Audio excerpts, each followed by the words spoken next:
great to be here with everybody. I'm Anya Schifrin, and I'm the Director of the Technology, Media, and Communications Specialization at the School of International and Public Affairs. And Claudia asked me to come and introduce her before she introduces the speaker tonight and goes into the Q&A discussion. I think Claudia Dreifus is exactly the right person to do this event. Professor Dreifus is a legendary interviewer, very, very famous, really for decades was one of the top interviewers in the United States, and also a science journalist of great renown who has written for years for the New York Times. And I think that during the pandemic, your knowledge and understanding of both journalism and science and COVID was really invaluable. You've trained generations of science journalists and science writers. So I was just so happy when I heard, I was sad when you moved over to the School of Professional Studies and you left us at TMAC. That was a huge loss for us. But I'm so glad that you're still organizing fantastic events with incredible speakers. I'll never forget Alan Alda during the pandemic online with you. And I think it's typically generous that you're doing it at the journalism school and inviting everybody from the Columbia community to attend. So I will sit down and listen with great interest. And thanks everyone for coming.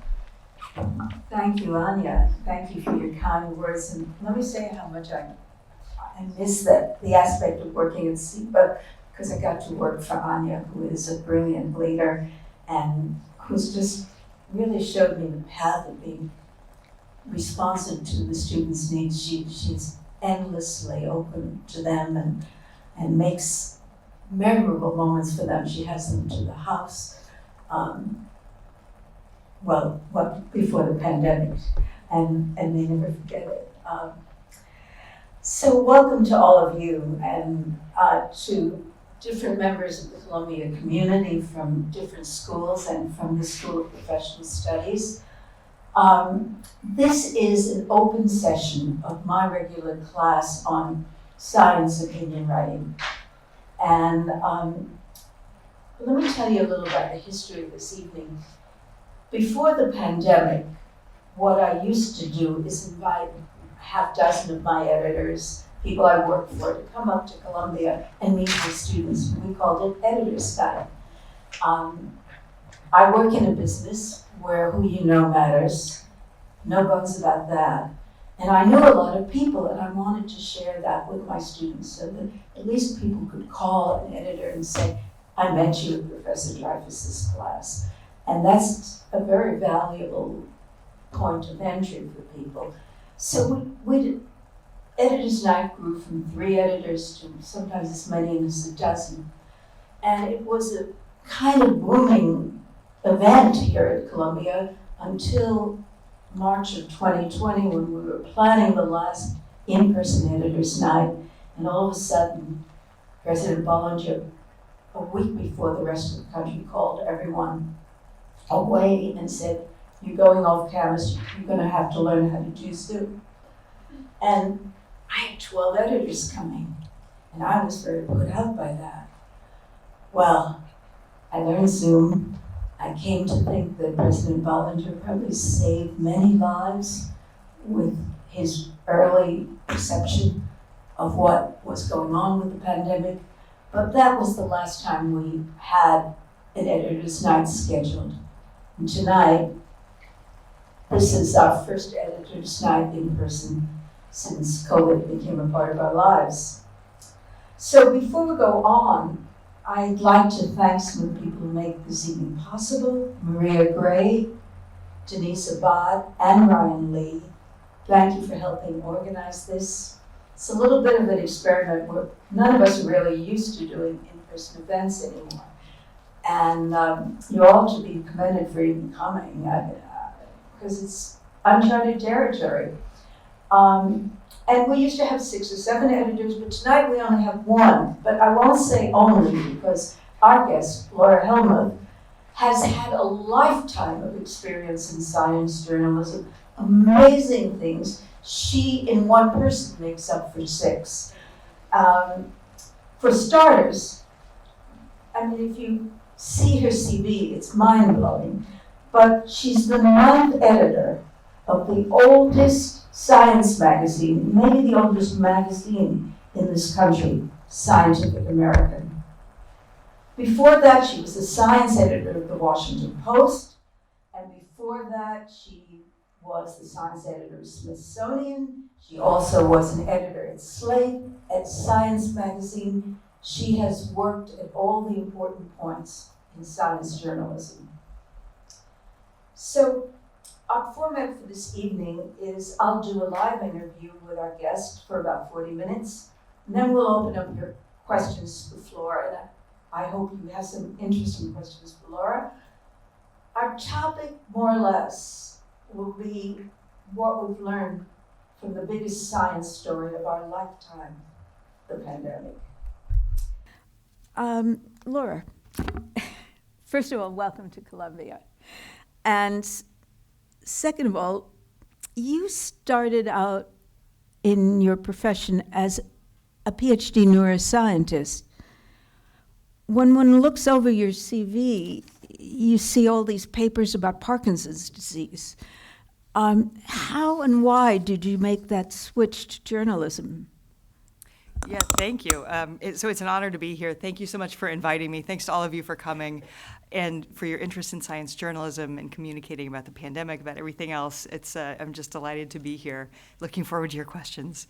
But yeah, how I came to be here is I was working on a PhD in cognitive neuroscience and loved it. I mean, I was at Berkeley. Being in the Bay Area in your 20s is a lovely place to be. I mean, it's very much like Columbia, beautiful place, life of the mind, lots of exciting things going on. And I was having a great time, but I was presenting a poster at the Society for Neuroscience meeting, which is this huge scientific conference with like 30,000 people. And I was doing my little poster, and I saw a couple people walk by with their name badges, and they had a ribbon underneath that said press. And it was like this light bulb went off. And I was like, oh, that's a thing. You can be press, you can be a writer, you can write about science and learn about all these exciting things. And that's another career path. Because by then I think I'd realized that there's a little bit of a pyramid scam going on with academia, where there's a whole lot of grad students, a whole lot of postdocs. And for each tenured faculty member may train 100 people, and that's only one when that person's job opens up, there's only one opening. So it's very much a pyramid. So I was kind of looking around and realized, oh, this would be a great next move. Well, so you dealt with the too many PhD problem in a very creative way. Can people hear me with this? Great. In addition to this being a lovely room, the acoustics work well. Yeah. So how did you manage to make the transition? Because that's not an easy one. Yeah, it was.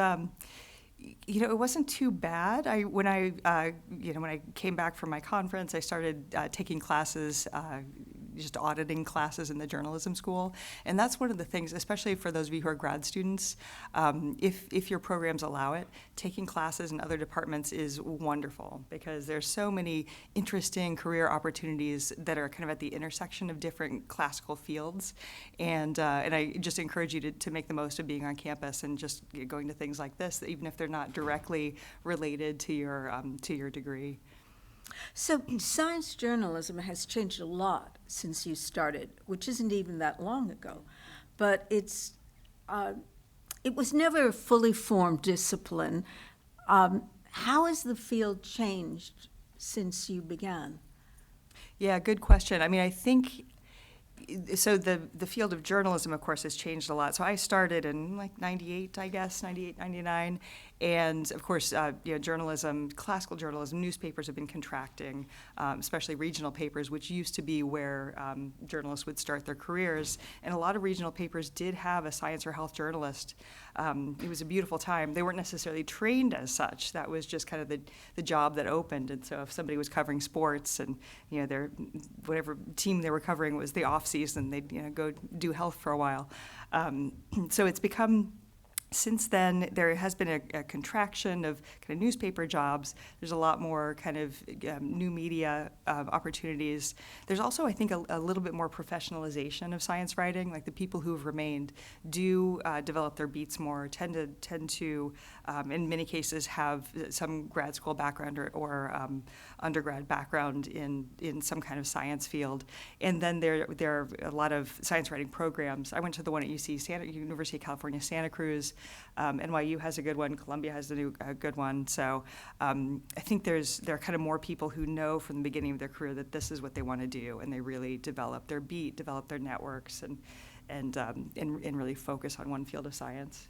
So to the topic, which is what we've learned from the pandemic, if you could be like in a time machine or in that DeLorean car in Back to the Future, if you could be in that and just set the clock back to New Year's Eve 2020, you were at that point still running the science desk at the Washington Post.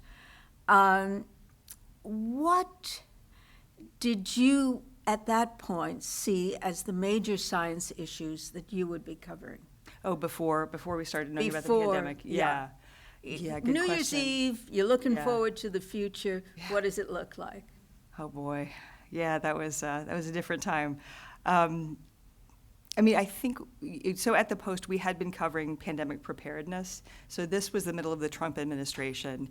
It was a really difficult time. I'm sure it wasn't that long ago, but it feels like a distant, terrible nightmare. But it was really hard to cover science at that point. When I was hired at the Washington Post, it was in May of 2016, and the expectation was that, okay, big election coming up, we're going to be talking about politics a lot, and then once Hillary Clinton wins, people are going to stop talking about politics, that'll be kind of boring, and then we can talk about science and discoveries and space and health and engineering and math. It was going to be beautiful. Then history took a different turn, and so my team and I ended up spending 4 years covering malfeasance at the Environmental Protection Agency, the Trump administration trying to gut the National Cancer Institute. Try to cut the budgets at NIH. Driving out all the scientists in the federal government, taking climate change out of major scientific reports. So at that point, we were still kind of dealing with an incredibly incompetent, cruel, anti-science administration. So that's at the Post. That's what we were really focused on. But then, on the horizon was, okay, there's another election coming. Maybe this time we'll be able to stop talking about politics a little bit, and then we'll talk about like the James Webb Space Telescope is going up, and new advances in cancer research. And a big story at the end of 2019 was the cystic fibrosis gene therapy. So there's the interesting thing about science. If you're interested in science journalism or any kind of science communication, there's always another exciting story. There's just like the work is literally endless, and it just keeps happening. And unlike sports, there is no season. It just always, there's always new things to talk about. So those are some of the things that were on our mind at that point. So at what moment did you realize that you were sitting in the middle of the biggest science story of your lifetime? Yeah, pretty early on, because the Washington Post has a really good infectious disease public health reporter named Lena Sun. And also she had been a China reporter for a while. She had been based in China. And so she was following very closely and was collaborating with one of the international desk's reporters in China to report on this. And she recognized right away that this was really, this was the big one, and it was coming. And then, especially as soon as it was in Seattle, and we were trying to figure out how it traveled and all the cruise ships. So it felt at the time like, like we'd been dealing with it for months, because when there's so many things you have to concentrate on, time kind of stretches. But looking back, it happened really quickly. My colleague at the Times, who was also following this, Donald McNeil, he goes back to January 2020, February 2020. He can't sleep at night. Yeah. He's developed the most massive case of insomnia because he's following websites in China, and he thinks this is it. Mm-hmm. Did you? Yeah, Did you have the same thing? Yeah, we were terrified, and we were terrified, and that we both knew something terrible was happening, knew it was coming, and didn't want to panic people. So that was like the big balance, because there was, so, for anybody who knows anything about infectious disease, like every single, there were a million red flags.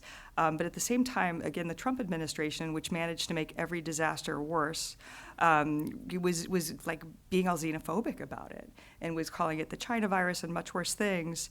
And so we didn't want to kind of stoke this xenophobic panic that he was trying to use for political purposes, and also didn't want people to go running around screaming.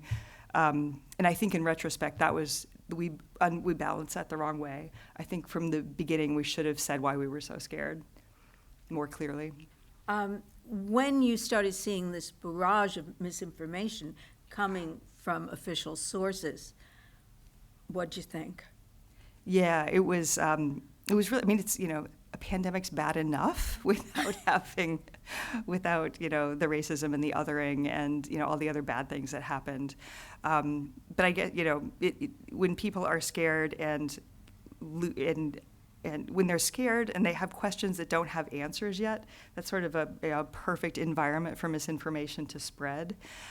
So there was, the imperative to cover exactly what we know about, here's the genetic sequence. They just figured out the genetic sequence. They just figured out, where it seems to have come from.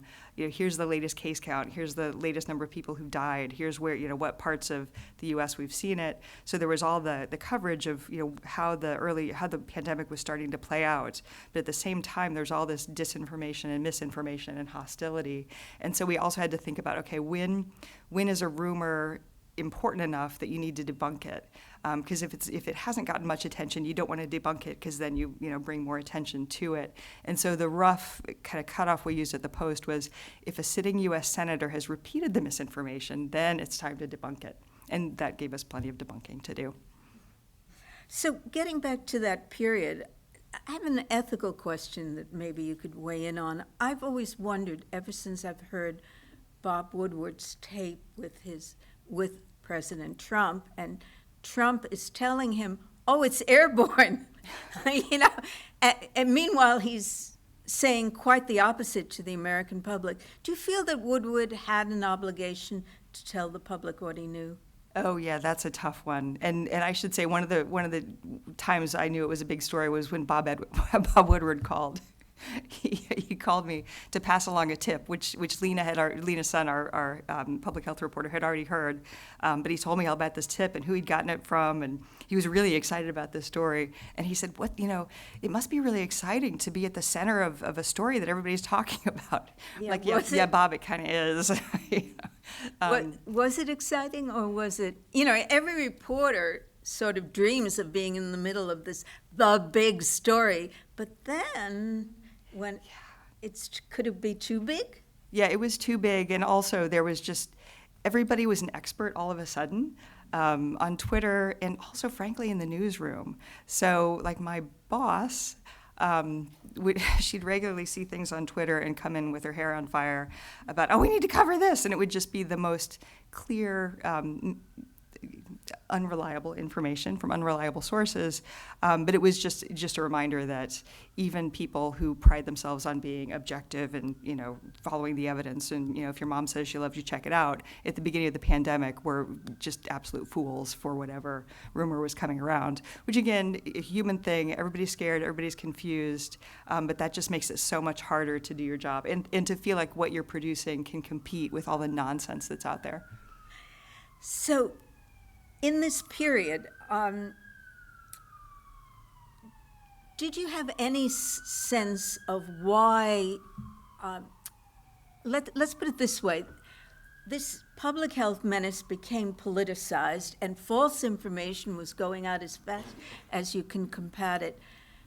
Did you have any surprise feelings about how susceptible the American public could be to this false information?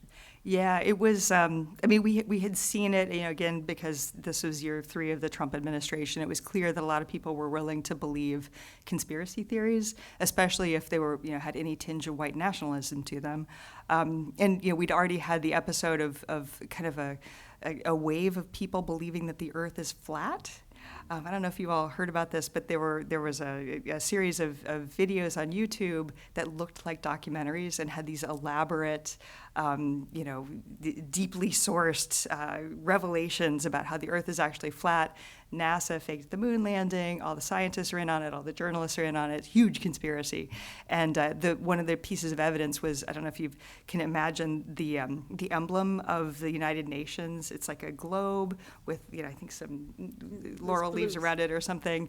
And they said, see, it's a disc. You can even see the United Nations. It's right there for anybody to see. And the reason that all the oceans don't run over the edge is Antarctica is actually an ice wall around the edge. So like there was just so much conspiratorial thinking, and that seems, frankly, I remember, hearing about some of these and being like mildly amused, like horrified, but in an amused way.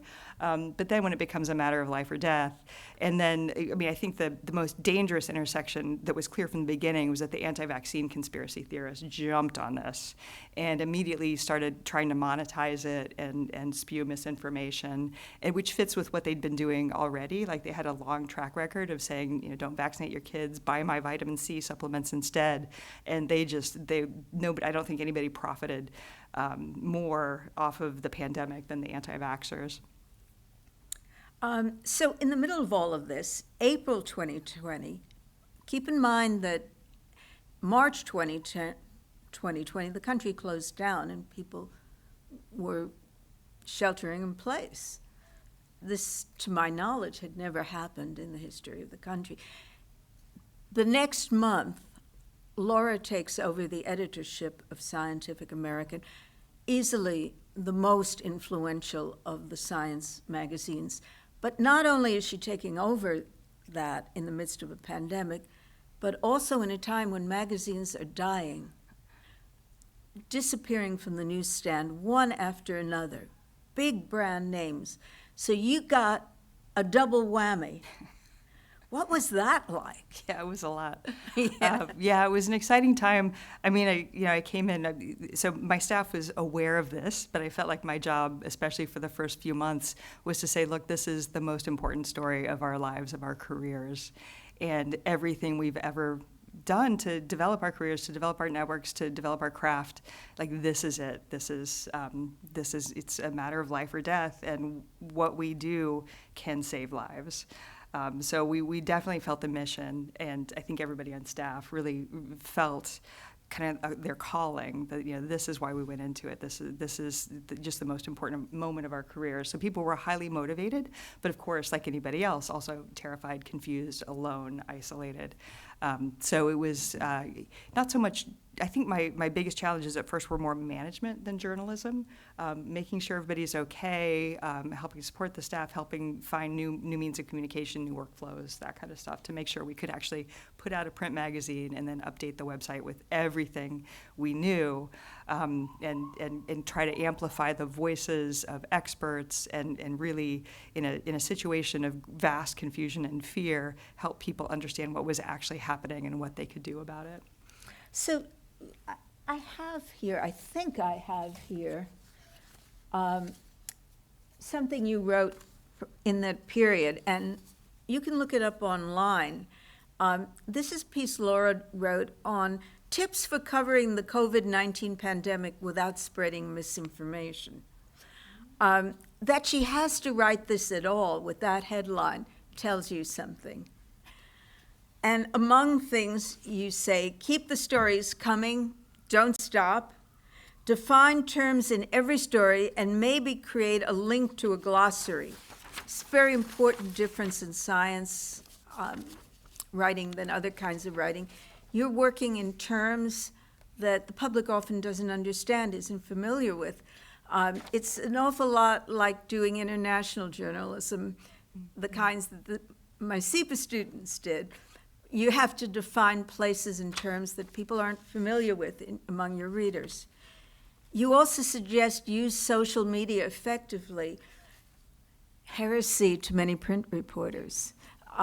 You say, look to infectious disease and public health experts for solid information and be on alert for people trying to sell themselves as experts when they aren't. Avoid debunking a fringe theory. When a piece of misinformation becomes prominent, then debunk it. Avoid false balance. Acknowledge fears or uncertainties. Doing that can diffuse them. Explain what we don't know. Don't other people. Interview nurses and not necessarily doctors. And look for opportunities to show virologists, epidemiologists, nurses, public health officials doing their work. How did you come to compose this list? Oh yeah, that's I had weekend duty, which I had signed up for.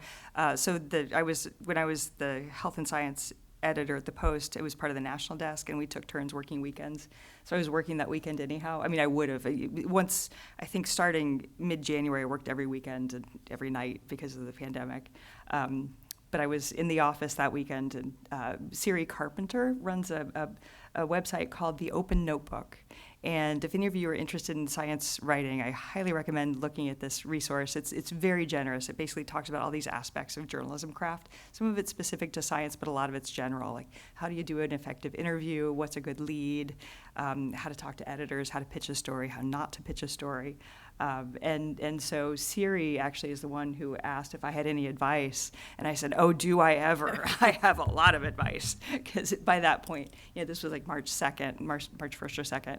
By that point, I was seeing just so much bad reporting, including, frankly, at the Post. There were some stories that the health team was like, stop, don't do that. You're making it seem like it's Chinese people's fault or people in China's fault because where they grocery shop, like that. Don't do that. That's not helpful.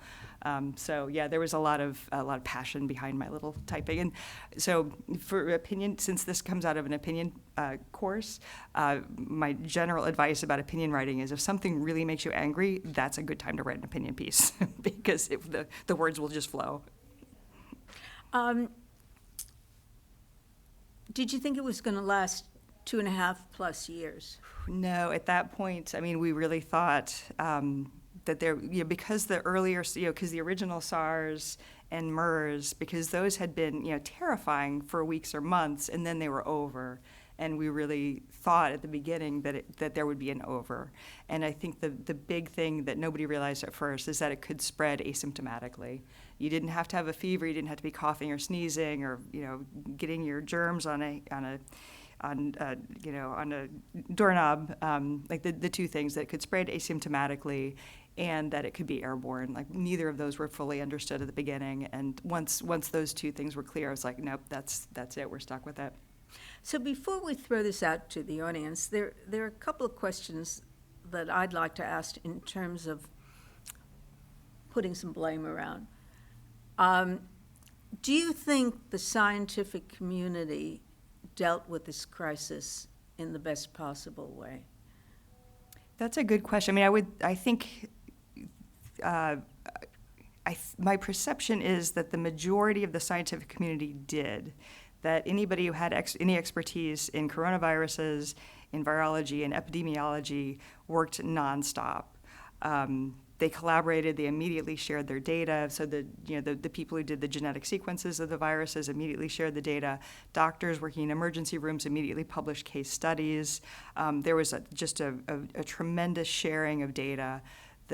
Frankly, the vaccine makers jumped on it immediately. As soon as that sequence was done, they started working on their vaccines. The people who published scientific papers, like the editors at the New England Journal of Medicine and the Lancet, they were working nonstop. Science journalists working nonstop. So I think the fact that we got a vaccine so quickly, and that we came to understand the airborneness and that it could spread asymptomatically, I think all those things came out as quickly as they could because of all the collaboration and because, frankly, like scientific research is the most international endeavor in human history. And so the fact that researchers from all over the world were sharing absolutely everything they knew as soon as they knew it really gave us a chance to, to save a lot of lives. There were some bad actors. There were definitely some scientists who had some Dunning-Kruger effect, which I don't know if anybody knows this. There's one of the most replicable findings in social science is called the Dunning-Kruger effect, and this is the fact that sometimes people who know very little about something vastly overestimate their expertise. And so we had a lot of what we call armchair epidemiologists, so people in completely other fields who think that epidemiologists didn't know how to do statistics, and so they do a back-of-the-envelope calculation and come up with wacky numbers. So there was some of that. I think it was mostly clout chasing. And then, of course, the anti-vaxxers, they don't count as scientists. I think overall the scientific community did realize, okay, this is our moment. This is really important. Everybody worked together. So, yeah. Yeah, clearly the scientific community saved us. We're all vaccinated, and some of us in this room aren't wearing masks. It's probably going to be okay. But I'm thinking of something else. How the scientific community communicated with the general public. Did they do that well? I venture that they did not. And I think their poor communication made it possible for the administration to demonize the science. They behaved like characters out of that comedy series. They behave like stereotypes. And if I hear people from the CDC saying, one more time, we've got the science, that absolutely does not wash with the public. So that you end up with a third of the population being skeptics because people are behaving like stereotypes and look like an elite that's closed off. Yeah, I think, so some people did, especially use social media well. Like there were a lot of kind of people who have scientific expertise who used Twitter especially to kind of share what they knew or started newsletters. I think, because this is a global pandemic, we sort of ran the experiment, or the experiment was run in every country. And the countries where it wasn't politicized, where you didn't see it weaponized for political use, where people, were more cooperative about shutdowns, more cooperative about masks, are typically places that have better leadership. I mean, I think the U.S. was extraordinarily bad because it happened during a time when the Trump administration just messed with the data so badly, and the CDC had been weakened and couldn't speak frankly, and literally people were fired for saying this is really important, this is going to change our lives. So I think there was a lot of fear, certainly among the federal scientists, that they could be silenced, and they were. So you took over Scientific American, the most vulnerable voice in its field. And one of the things that happened was the magazine made its first presidential endorsement ever, and they endorsed Joe Biden. Was that hard to do? Yeah, it was. So we took it very seriously. We had a big consensus meeting of all the editors at Scientific American, and we did reach consensus. Everybody agreed that we should do this. We were very aware of kind of the risks of doing it because it was our first endorsement in 175 years, and frankly our comms team. So Scientific American is owned by Springer Nature, which is a big, huge scientific publisher. They do a lot of educational stuff. It's a global corporation. They're very careful to be nonpartisan, non-political, and so the comms team was concerned. We had a lot of talk about, okay, how would we do this? What if it's a disaster? What if everybody unsubscribes? So we, did some worst case scenario planning. But then when the endorsement came out, we did have about 150 people say, cancel my subscription, you're woke. But then we had about 2,000 people who newly subscribed. So it ended up not being a disaster for the business, and we hope, made it clear that, that we have an informed opinion based on science, and the endorsement, it wasn't just, oh, vote for Joe Biden, he's a better person, which he is. It was vote for Joe Biden if you care about science, research, evidence, reality, and it was very specifically just about the pandemic, about climate, about all the other science-related issues, and so that differentiated us from all the other newspaper endorsements that went for Biden. Okay, let's throw it out to the floor at this point. I have more questions to ask you in case things get quiet, but we have a microphone over there. I would ask a couple of things. The first is that when you ask a question, actually make it a question, no speechifying, please, and make it short, because there are a lot of questions yet to be asked. So, are there questions from the audience? Would you identify yourself, please? Hi, my name's Wendy Hapgood. I'm part of the faculty and one of Claudia's former students. Thanks.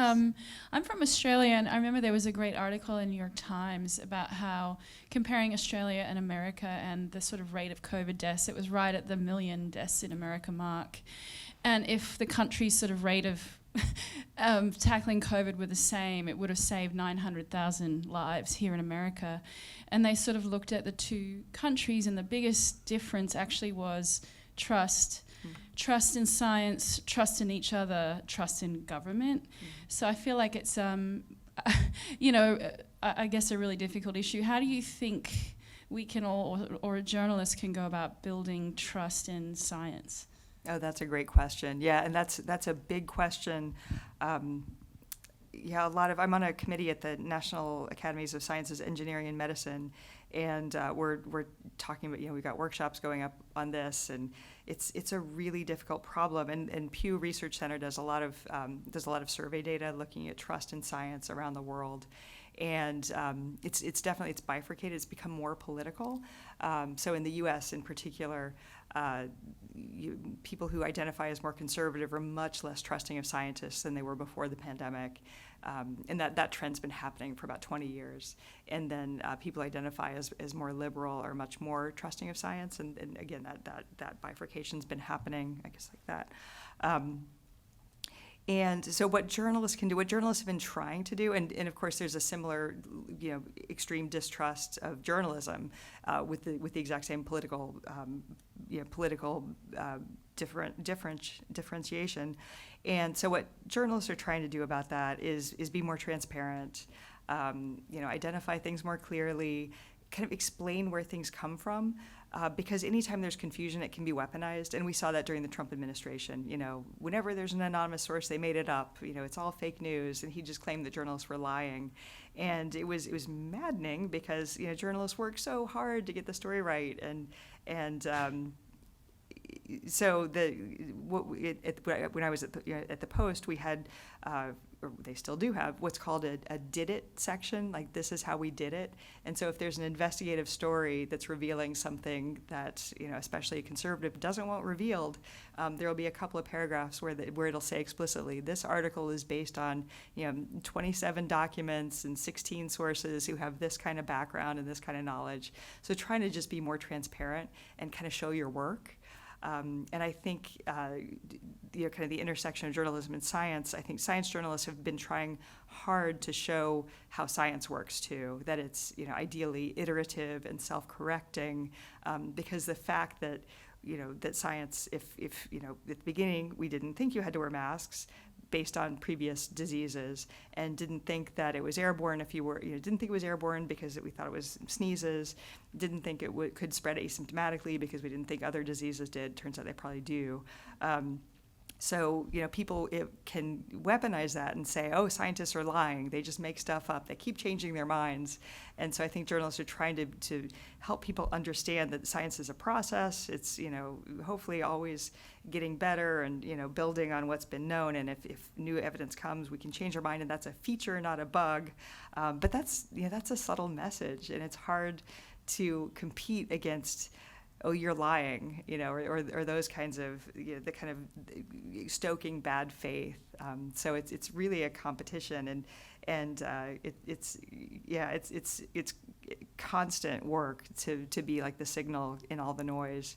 And some days it seems like, oh, we're just losing, like we just keep slipping back, and the nonsense is triumphing over the sense, nonsense over sense. But yeah, and I think this is something that everybody can help with, especially on social media, because people sharing reliable information is kind of all we can do to outcompete all the nonsense, especially on social media. So the people who care about the truth and want to kind of endorse lessons from real reporting, from real research, can do a lot to kind of defuse this idea that, oh, it's just a bunch of elites who are making things up for the flat Earth conspiracy. Do I see a woman in the front? Yeah. Hi, thank you so much. It's wonderful to hear about your experience. I'm a student at the journalism school. I'm mostly interested in covering climate and energy. And my question is about the relationship between journalists and experts. I think, for every journalist, sources are important, but science journalism especially, expert sources are really valued, and, which they should be. And, I try my best to listen to the experts and seek out their opinions. But at the same time, sometimes, even within the experts, there's not really a consensus, and the situation is so complicated and nuanced that it's hard to just pick and say like, oh, I talked to an expert, and that's like kind of how it is. So when there's different conflicting expert opinions, how one might guide themselves in choosing which voices to amplify, or how to communicate certainty or uncertainty, which would be helpful to the readers. Yeah, that's a great question, and that's a really great question. And of course, when you get conflicting messages, then of course to talk to more experts and kind of expand the range of experts you're talking to see if there is some consensus, and you're just to make sure you're sampling the opinions right. But I think that's one of the biggest decisions you have to make before you write any story is, do we know the answer, or is there a big, or is there still a lot of uncertainty about the answer to whatever the guiding question is for your story? And if we know it, then you want to avoid the false balance of, 99% of climate scientists say climate change is real, but there's this one dude with funding from Exxon who says, well, there's still some questions. So you don't want to false balance that. In that case, you want to say, clearly, here's the evidence. But then it's interesting when there is a legitimate debate, which is often the case in an early, emerging field of research or a new situation like a pandemic. And then, I think the trick is to try and turn it into a feature, not a bug. And because, editors especially like the kind of classic story framing of there's a hot debate about this subject, and here's what we know so far. I think one of the ways that those stories can succeed, rather than just confusing readers, is to make it explicit that some of these questions aren't answered. They're working on it. There's kind of a route to answering the question, but without certainty, here are kind of the two main interpretations of the data we have so far. But we don't know the real answer. But here's how some scientists are interpreting it so far. And there's actually a headline, a new headline formula that has emerged through the pandemic. That's literally what we know so far. Is coronavirus airborne? Here's what we know so far. Here's what we know about the RSV. Here's what we know about the flu spike this year. Here's what we know about X, Y, and Z. And kind of the promise of that headline, and the headline's the most important words in the story. The importance of this headline is that it kind of signals to your reader that this is an active question. This is something people are trying to figure out. Here's everything we know up to 3 hours ago, and as soon as we know more, we'll come back and tell you more. And it's nice, when people have a question and there isn't an answer, sometimes they'll go down rabbit holes and find answers that are wrong, especially about, how do I cure this incurable disease? Then they go down and find out from, anti-vaxxers that it's by drinking lemon juice or something terrible. So it's actually a service to say, here's a big question that everybody's asking and it's not answered yet. Are there other questions? We'll get to you. Hi, I'm Ivan Amato. I work in the communications team up at the Zuckerman Mind Brain Behavior Institute, which is just up the road in the Manhattanville campus. great discussion. Happy you're both here and teaching us a bunch of things. This is sort of a question about, Laura, where you think a place like Scientific American or other information sources in a very dynamic situation like an unfolding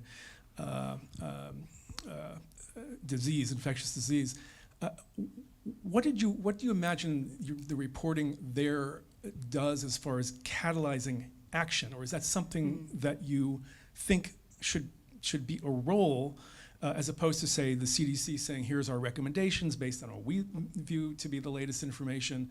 You're at the Washington Post, so that's kind of it reaches a larger readership, I imagine, and it's on a kind of cycle that's faster than at least I think of Scientific American. You've got the daily epicycle now, it used to be just the monthly. So I guess just boiling it down, as an editor of this venerable publication, is it a place to catalyze action even on a public health scale?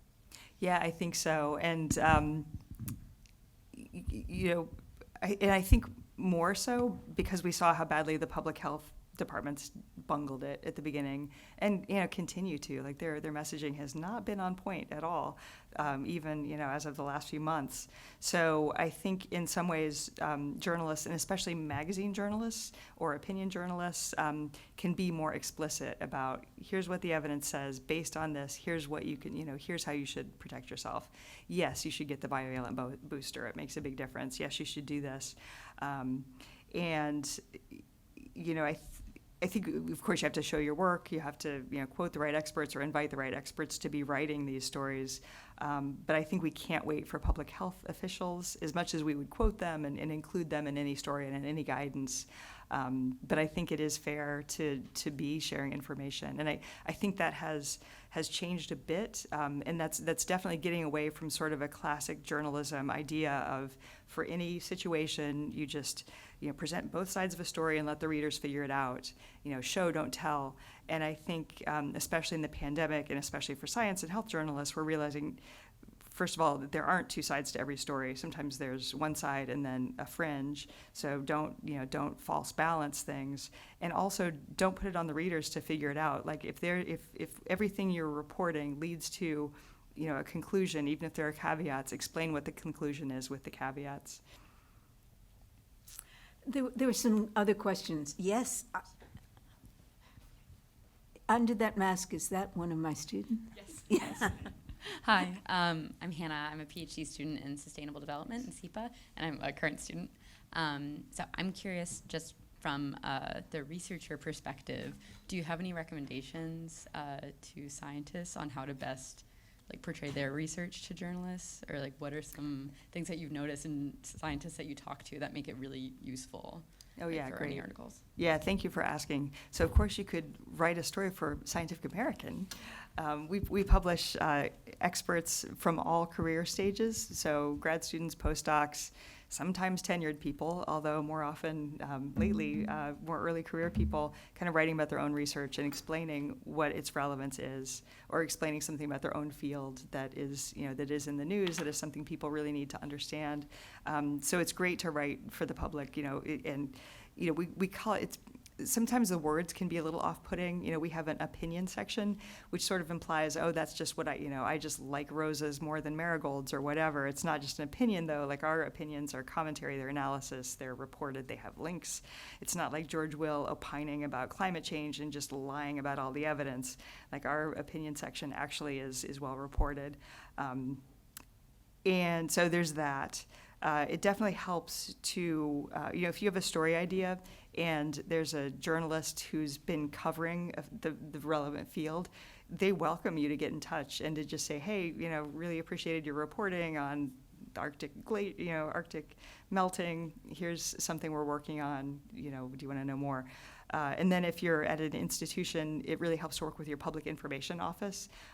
They're really good at that kind of distilling what the story might be and identifying the different publications that might be interested and making connections.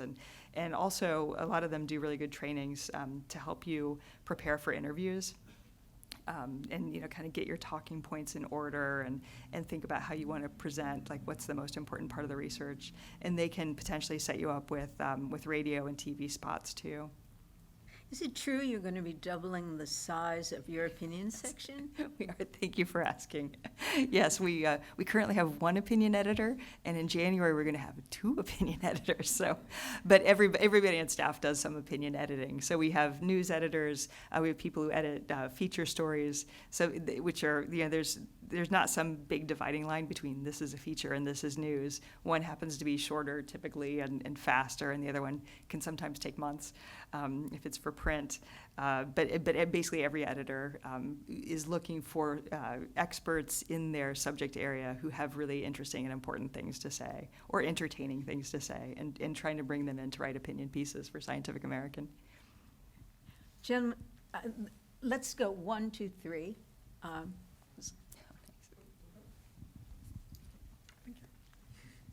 Thank you so much for the, that was loud. Thank you for the conversation. It's very lovely. I'm a student in Professor Hapgood's class, and I'm also an operations manager at Mailman School of Public Health. I was wondering, what are the lessons from the COVID-19 crisis that can be applied to communicating about the climate crisis as we sort of move forward? Oh yeah, great question. The other, once in a lifetime, once in a career, biggest story of our lives. Yeah, it's a really good question.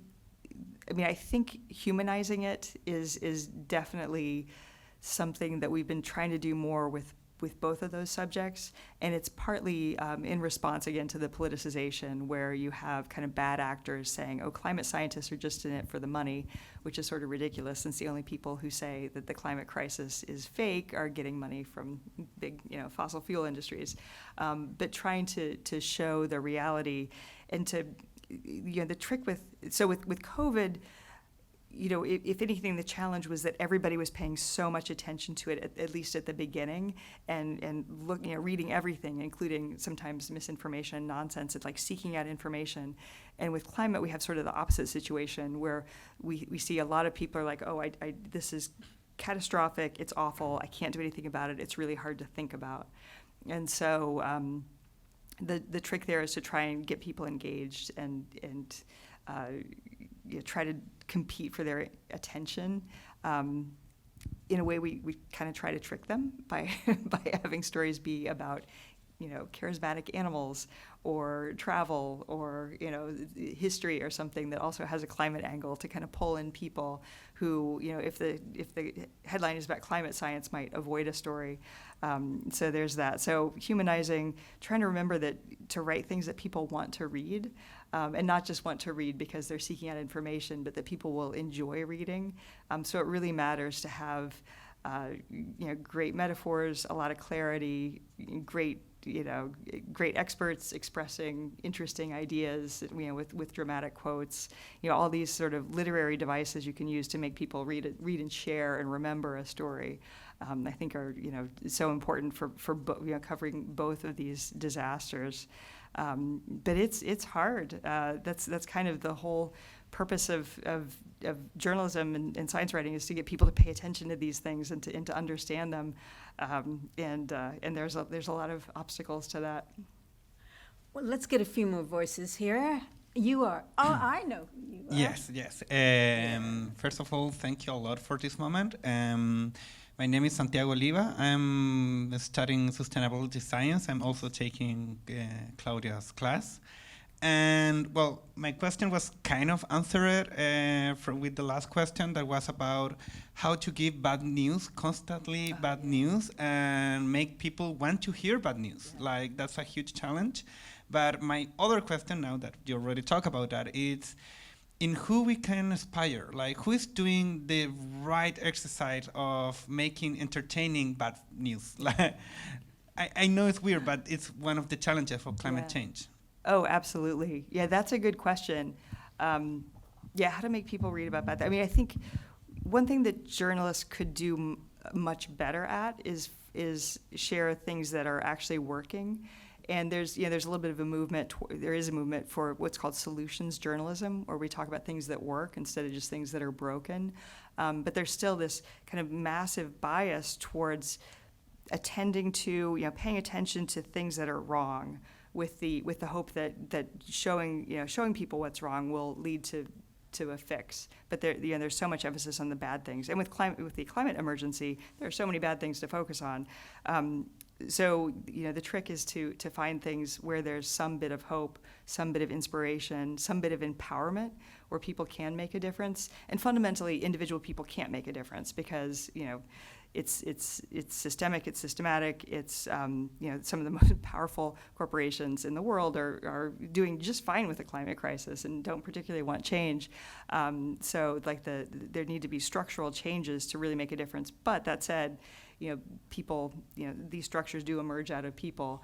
And so one of the things we're trying to figure out how to cover is, or continue covering and cover in good ways is the climate advocates, especially younger climate advocates, who are finding solidarity, finding creative ways to fight against climate change, to inspire others, to educate others.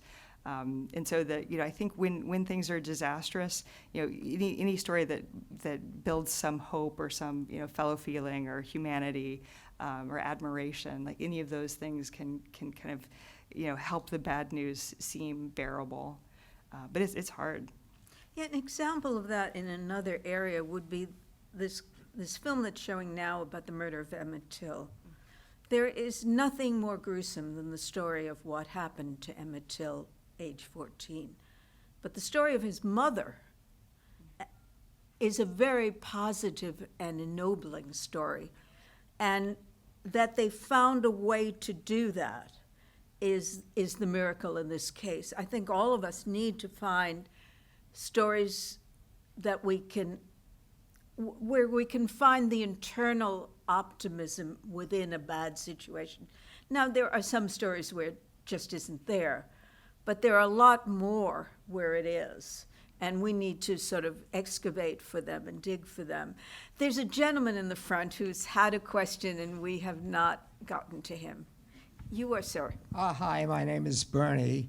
I have a lot of trouble with two concepts. One is lying, and the other is misinformation. Can you help me out? Oh, what's the difference between the two? Yeah, and we use them, and then there's disinformation, and so the misinformation and disinformation distinction that some researchers make is the intentionality, but that's hard to, and that's also the distinction like a lot of people make with lying. Like lying implies that that there's truth and you're intentionally hiding it and saying something else. In disinformation is like lying in that it's more weaponized, more intentional. But different people and even different fields use those terms in different ways. And definitely in journalism, we've kind of muddied those. And part of the problem is that in any kind of writing, especially in journalism, we try to avoid repeating the same word over and over in every other sentence.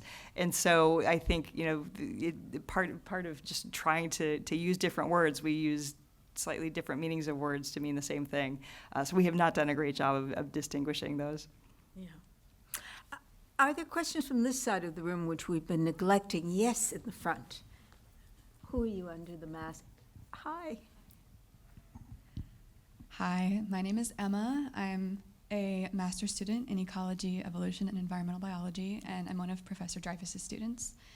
And I was wondering, since you were kind of at the heart of this, how do you think that the pandemic has changed how we address emergent diseases from a scientific perspective, from a political perspective, from a journalistic perspective? Do you think we have learned a lesson?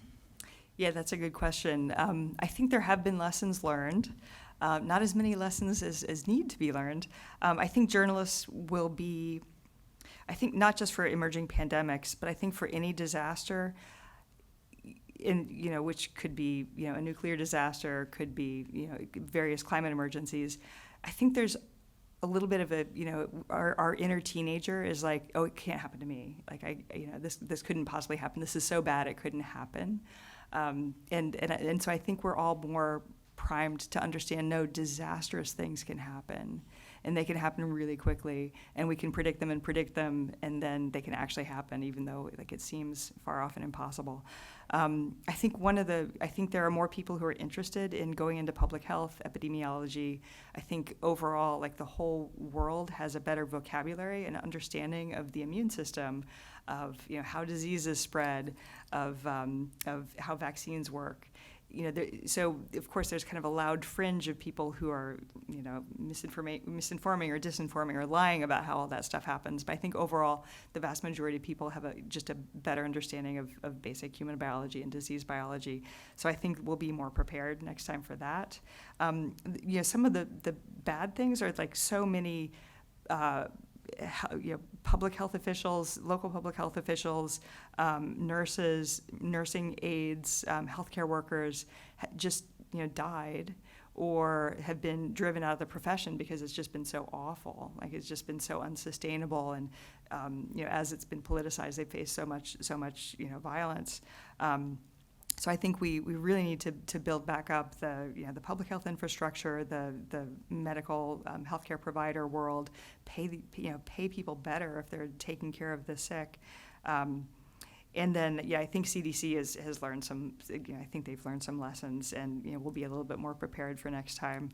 So and then of course, I mean the one nice thing, like we're really close to getting a vaccine for RSV. Rhino something RSV. It's the virus that everybody's kid has right now. That's just raging through daycares and elementary schools, and apparently mRNA vaccines are really close to being approved.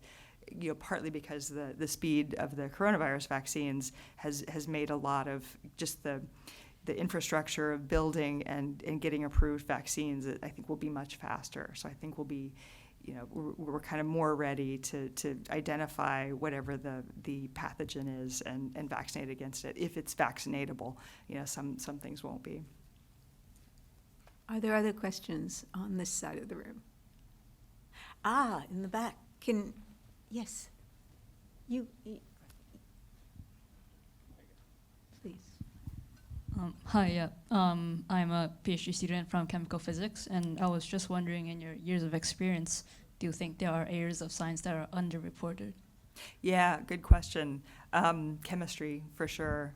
Chemistry, I think engineering, math.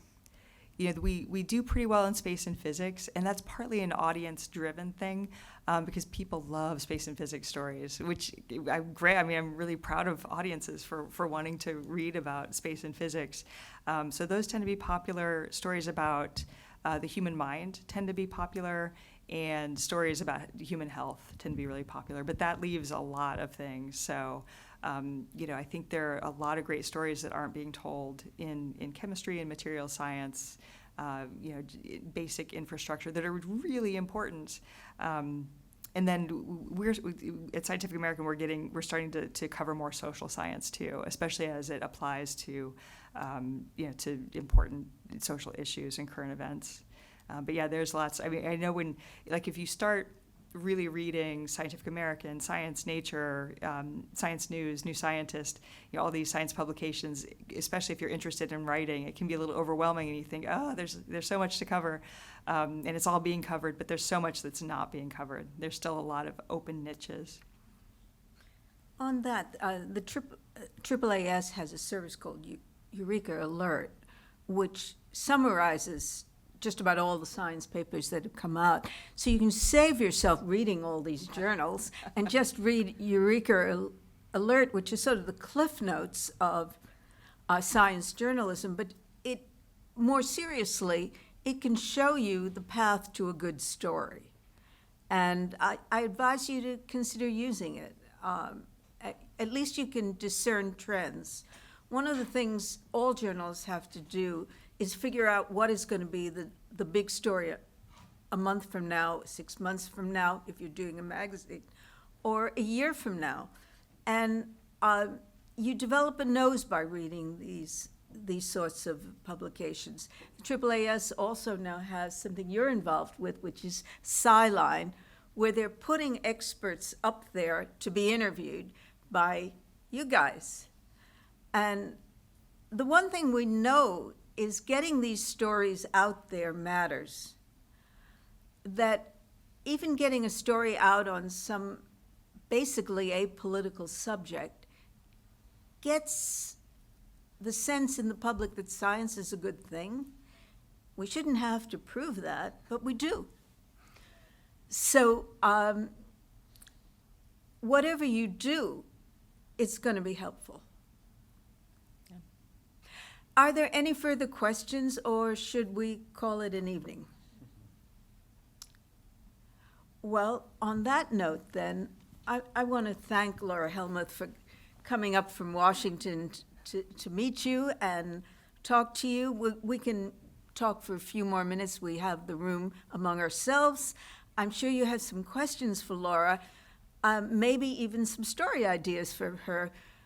When I said earlier in the evening to Laura, I'll tell people not to pitch you with ideas, and she said, no, please. We need pitches. So if you have some, she's here. Thank you all for coming, and thank you to the members of the staff from the SUMA program, particularly Maria. It's been a great pleasure to work with you and a great evening. Thank you very much. Yeah.